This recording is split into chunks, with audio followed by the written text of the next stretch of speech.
burden homeowners with an increase in transfer fees on the sale of real estate.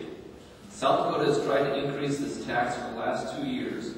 What is your position on increasing transfer tax in South Dakota? We had a number of tax increases in recent years, but what we have had is an increase in fees. And this is another way of trying to get more money into the state coffers. And I am also against increasing fees and taxes, if at all possible. With the economy the way it is, and our seniors living off fixed income and investments, and businesses having to struggle with the economy, I think that none of us really want to see any new taxes.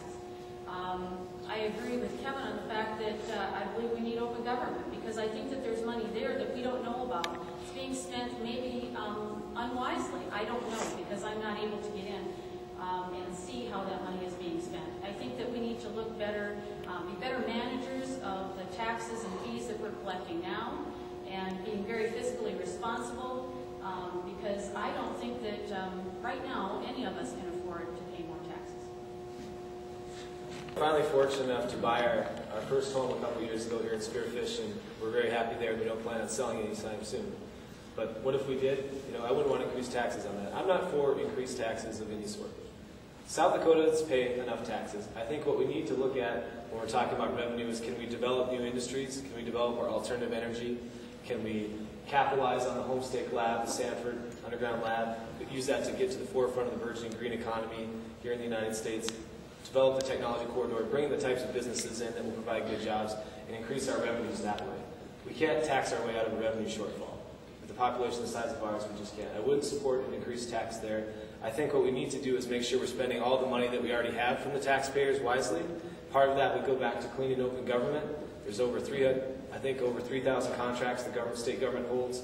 We need to be able to see who those are to, for how much, for what. Currently that information is restricted. I think as a taxpayer, if the government has a contract for pencils for $15,000, and I sell pencils and I say, well, I could have sold those pencils for $10,000, those are some savings there. That's the type of information we need to be getting to the people.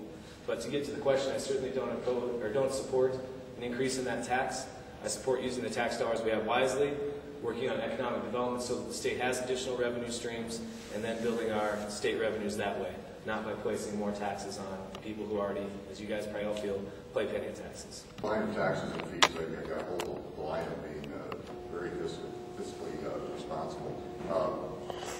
Just a quick story, I remember going to a banker trying to negotiate a loan, and we were negotiating interest, and he basically said, you pick the interest, I'll pick the fees. He was going to get what he needed, no matter what, whether it be a combination of whether it be a higher interest, lower interest, higher fees, lower fees. And that's kind of the situation we have here. By passing fees on, you know, they call it a fee, but it's not a fee, it's a tax. They're all taxes that goes to the government. So it's very, very important to keep an eye on that, and opposed to any additional fees, opposed to any additional taxes. By the same token, we want to make sure that those departments can operate and need what they need to operate. If it's a nominal increase, it's one thing. If it's a big jump, it's quite another. For the last 4 years that I've served in the legislature, I've been opposed to any increase in taxes and fees. And so far, we've been able to run this state very well. Every year, we have ended the session with a balanced budget.